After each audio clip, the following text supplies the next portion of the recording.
There was a time when flying across the Atlantic was not something ordinary people did. It was expensive, dangerous, and reserved mostly for the wealthy, politicians, businessmen, and adventurers. And then there was Pan Am. For decades, Pan American World Airways was more than just an airline. It became a symbol of American power, luxury, technology, and global ambition. Its blue globe logo appeared on aircraft flying to almost every corner of the world. Pan Am connected continents before most airlines even dreamed of doing so. It pioneered routes across oceans. It helped make commercial air travel faster and safer.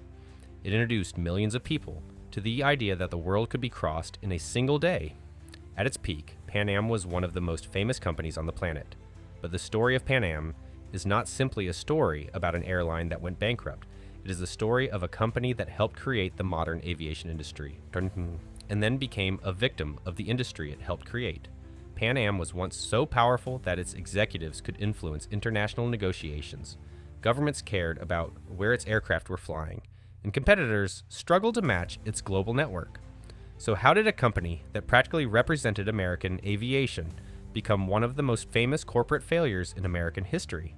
To understand that, we have to go back to the beginning, before the Boeing 747, before jet travel, before Pan Am became a global icon, before the company was flying passengers around the world. It was just a risky experiment in the Caribbean.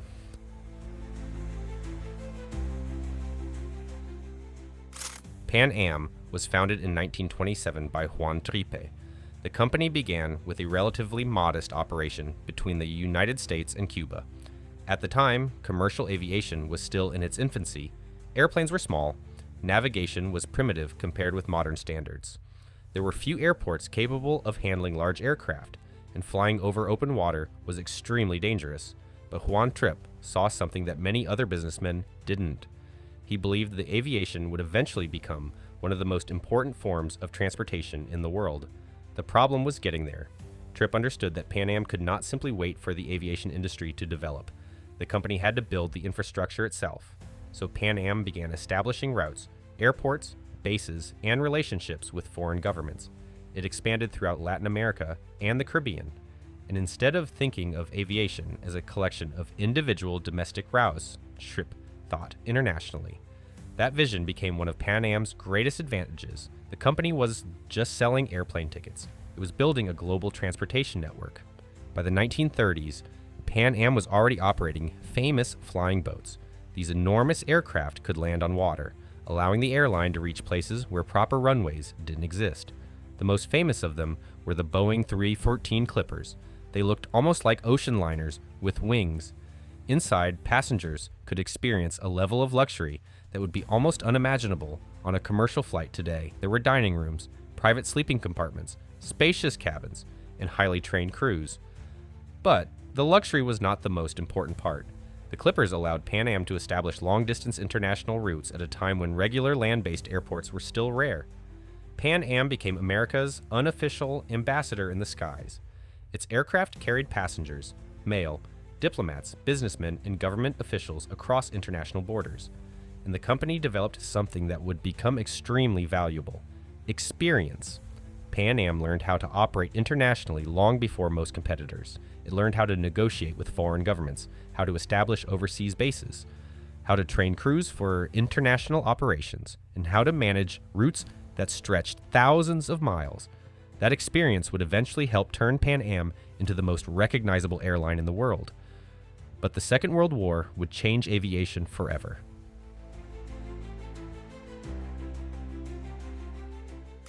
When the Second World War began, commercial aviation was still relatively small, but the war accelerated aircraft technology at an incredible speed.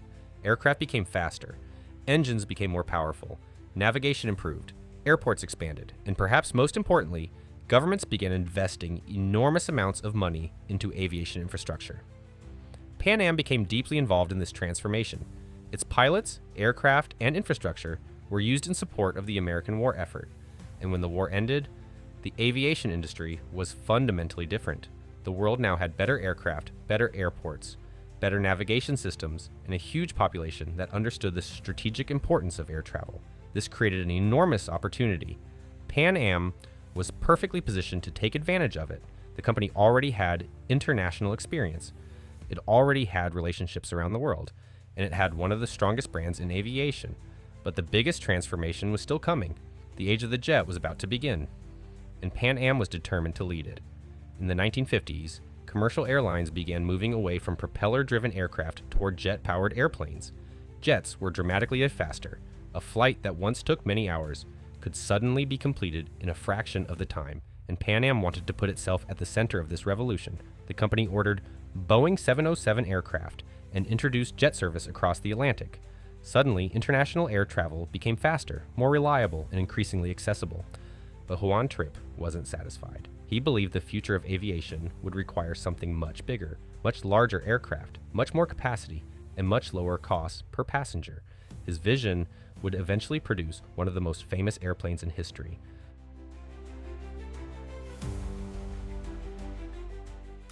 In the 1960s, Pan Am and Boeing began working on an aircraft that would completely change commercial aviation.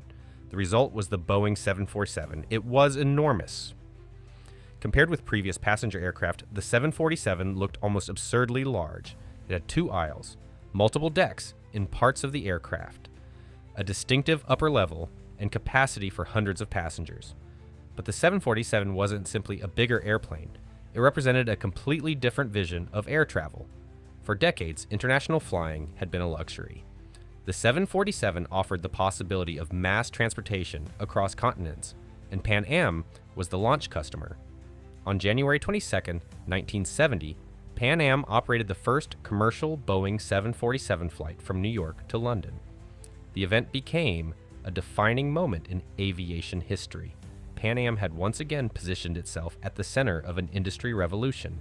The airline looked unstoppable. Its blue and white aircraft were flying across the Atlantic, Pacific, Latin America, Europe, Asia, and beyond. Its name had become synonymous with international travel, and its brand represented something larger than an airline. Pan Am represented the idea that the world was becoming connected, but there was a problem. The same aircraft that helped create the era of mass international travel also created enormous financial pressure. The 747 was expensive to operate. It made sense when aircraft were full and demand was strong. But if passenger numbers dropped, the airline could lose huge amounts of money on each flight, and Pan Am was about to enter one of the worst periods in aviation history. In 1973, the global oil crisis sent fuel prices soaring. For an airline, this was devastating. Jet fuel was one of the largest operating expenses, and suddenly, the cost of flying enormous aircraft increased dramatically. At the same time, economic conditions weakened. Airlines had to deal with falling demand and rising costs. Pan Am had another problem. Its enormous international network made it particularly exposed to political and economic instability around the world. The company had built a global empire, but global empires are expensive to maintain, and Pan Am was about to discover just how expensive.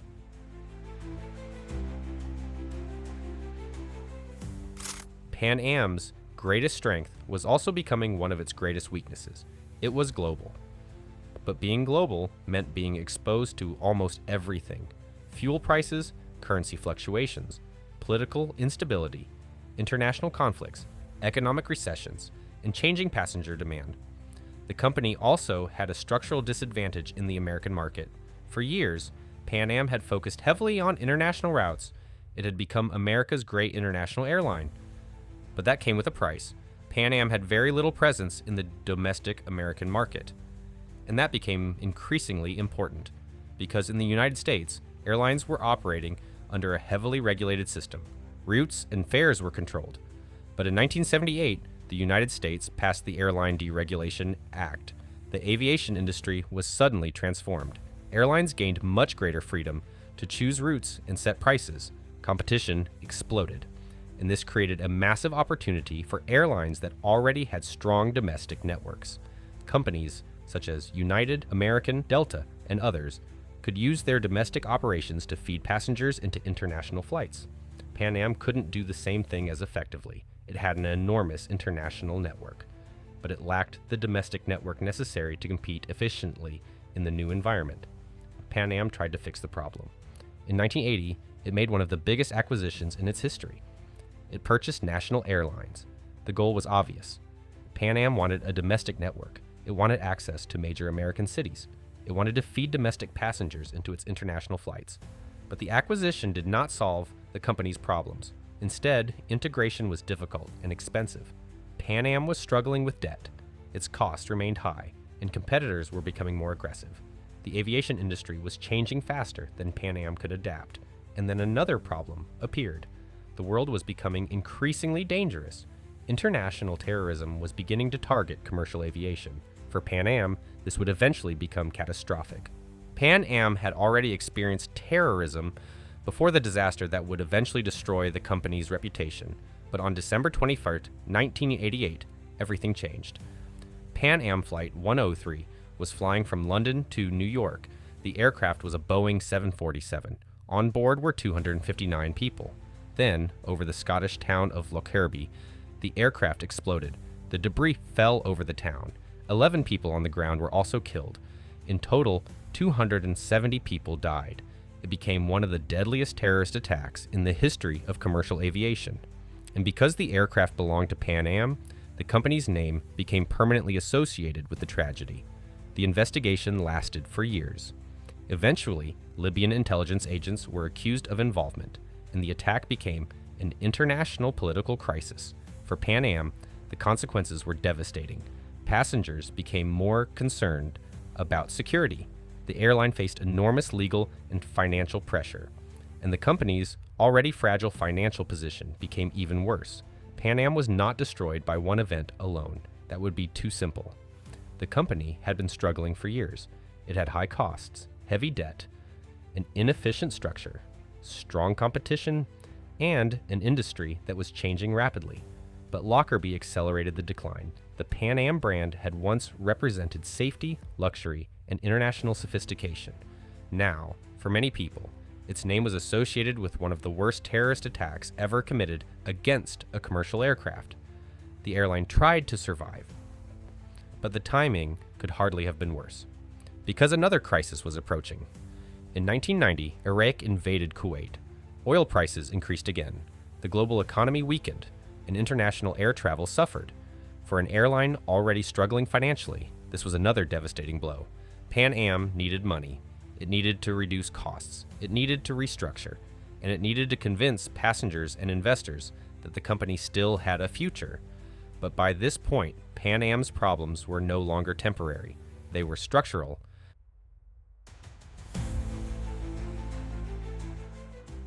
Pan Am began selling pieces of itself. The company that had once dreamed of connecting the entire world was now dismantling its own network in order to survive. In 1985, Pan Am sold its Pacific routes and related operations to United Airlines. The deal brought in badly needed money, but it also removed some of Pan Am's most valuable international assets. Later, the airline sold other routes and properties. Its network became smaller, its identity became weaker, and every sale created the same problem. Can a Pan Am receive cash in the short term? But it lost assets that could have generated revenue in the future. It was like selling pieces of a machine to pay the electricity bill. Eventually, there wouldn't be enough machine left. Pan Am also struggled with its New York operations. The airline's historic presence at JFK Airport was an important part of its identity, but the company could no longer afford to operate like the giant international carrier it had once been. By the early 1990s, Pan Am was shrinking rapidly. Aircraft were leaving the fleet, routes were disappearing, employees were being laid off, and passengers had more alternatives than ever. This is an important part of Pan Am's story. The company wasn't simply killed by one competitor. It was trapped between an old business model and a new aviation industry. Pan Am had been built for a world where international aviation was highly regulated, expensive, and dominated by a small number of major carriers. That world was disappearing. The new world rewarded efficiency, scale, flexible pricing, strong domestic networks, and low costs. Pan Am had the brand. It had the history. It had the experience, but it didn't have the financial strength to reinvent itself fast enough, and eventually the numbers stopped working. By the end of 1991, Pan Am was running out of options. The company had tried acquisitions. It had sold assets. It had cut routes. It had reduced its fleet. It had searched for investors. But the financial situation continued to deteriorate. On December 4th, 1991, Pan American World Airways filed for bankruptcy. The airline that had once represented American aviation around the world was finished. Its final flight took place on December 4th, 1991. After decades of operation, the Pan Am name disappeared from the skies. For many people, it was difficult to believe.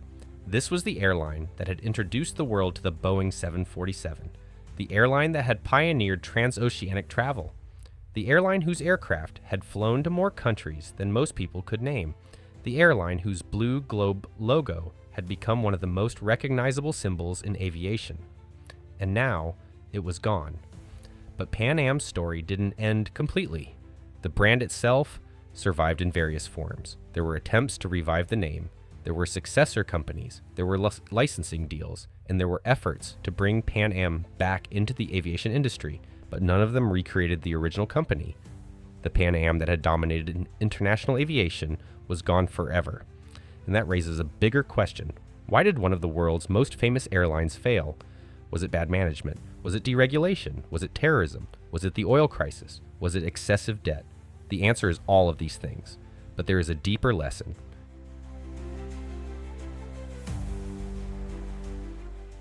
Pan Am's failure wasn't caused by one catastrophic mistake. It was a combination of problems that reinforced each other. First, Pan Am was built around international aviation. That made perfect sense when international routes were heavily regulated and difficult to establish. But deregulation changed the rules. Suddenly, competitors could enter markets more easily, and airlines with strong domestic networks had a major advantage. Second, Pan Am was expensive. The company operated a huge international network and large aircraft. That created enormous fixed costs. When planes were full, the model could work. When demand fell, the losses became enormous. Third, Pan Am carried significant debt. Acquisitions and restructuring attempts required money, and when revenue weakened, debt became increasingly difficult to manage. Fourth, the company sold valuable assets to stay alive. This provided short-term liquidity, but weakened the company in the long term. And finally, Pan Am faced events that were largely outside its control. Oil crises, recessions, geopolitical instability, and terrorism. But there is another lesson that is perhaps even more important. Pan Am became extremely successful at the thing it already knew how to do, international aviation. The company became so closely associated with that model that adapting to a changing industry became extremely difficult. This is a common problem with successful companies. Success creates habits. Habits become systems. Systems become expensive to change, and eventually the environment changes faster than the company. Pan Am wasn't technologically obsolete. Its aircraft were among the most advanced in the world. Its brand was incredibly powerful. Its employees had enormous experience. But having a great brand and great technology isn't enough. A company still has to make money, and Pan Am eventually couldn't. That is what makes the story so fascinating.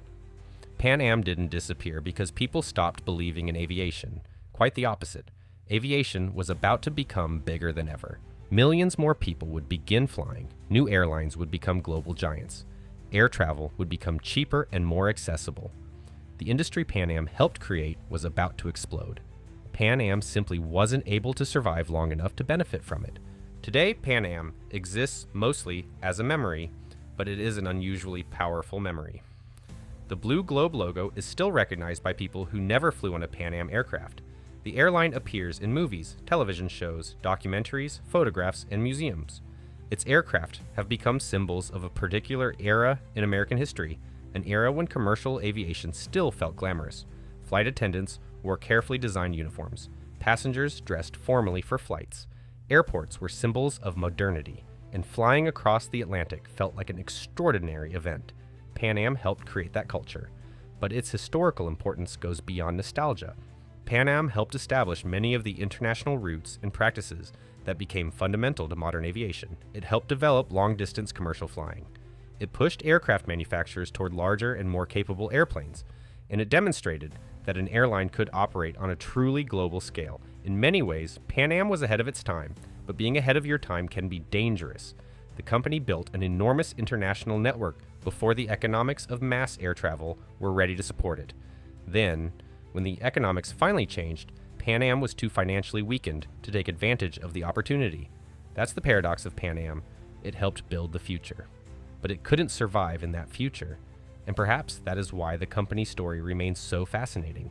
Pan Am didn't die because aviation failed. It died while aviation was becoming more important than ever.